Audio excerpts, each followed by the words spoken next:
Should you use a realtor when buying or selling your home? Let's talk about both. I will tell you this. The answer I'm going to give you is that you get what you pay for. And while 3% is a lot, whether you're buying the home or selling a home, I will tell you the 3% pales in comparison to a bad purchase or for selling a home for less than what you could have, would have, should have gotten.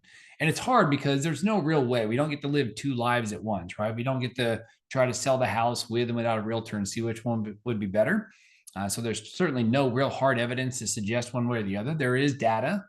And then when you buy a home, you're thinking, man, if I can save that 3%, or if I can save the seller that 3%, they're going to pay it. It might be better. But here's the reality. A great realtor, right? And let me emphasize that. A great realtor is worth every single penny. I think the problem is, and the reason why there's this big debate whether it's worth it or not worth it is because unlike all professions, now I'm not picking on just the real estate profession, like all professions, there's good ones and there's not so good ones. And then the very small bucket, there are great ones, right? So you heard the 80-20 rule where 20% of the people do 80% of the volume.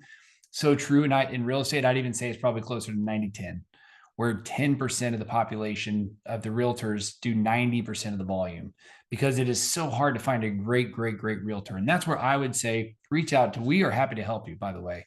Yes, I'm located in Dallas, Texas, but we can do loans all around the country.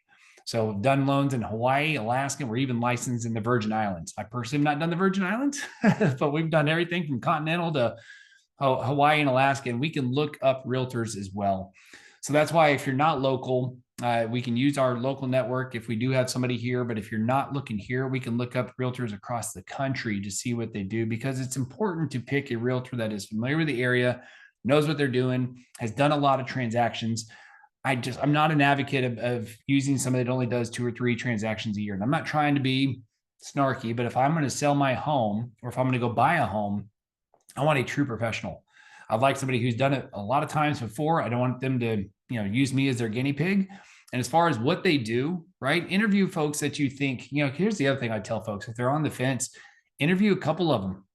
Take 2 or 3 names of people that, get 2 or 3 names from people you like, know, and trust, right? To know that if I'm going to recommend somebody, we're putting you in front of somebody who's qualified, who's good.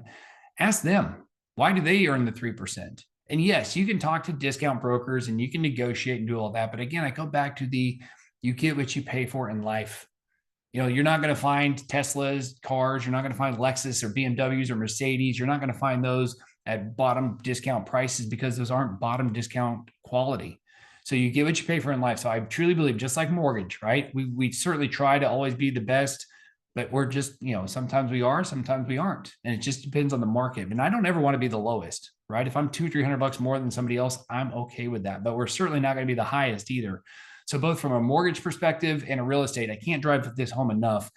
The real secret is find the right person. And I think you will agree, the right professional, you will absolutely see the value in paying the 3%, because man, you can spend a lot more money on things you didn't know about or didn't catch or didn't see, whether it's on the contract piece or just after you move into the home and there's things that could have, should have, would have happened that didn't. I'm telling you, there's far more headaches at risk than the 3% that's out there. So whether you're buying a home or selling, find a great and wonderful agent. Again, feel free to reach out to us if you have any questions. Myself or my team, we can look up volume and production of somebody to just verify, if nothing else, how good they are in terms of transactions. And then it's your job to pick somebody that you know, like, and trust, and get that warm and fuzzy feeling. So I hope that answers the question. I know there's no direct answer for this as far as what they can do or whether you should or shouldn't, but my opinion is, get what you pay for. So find a good one.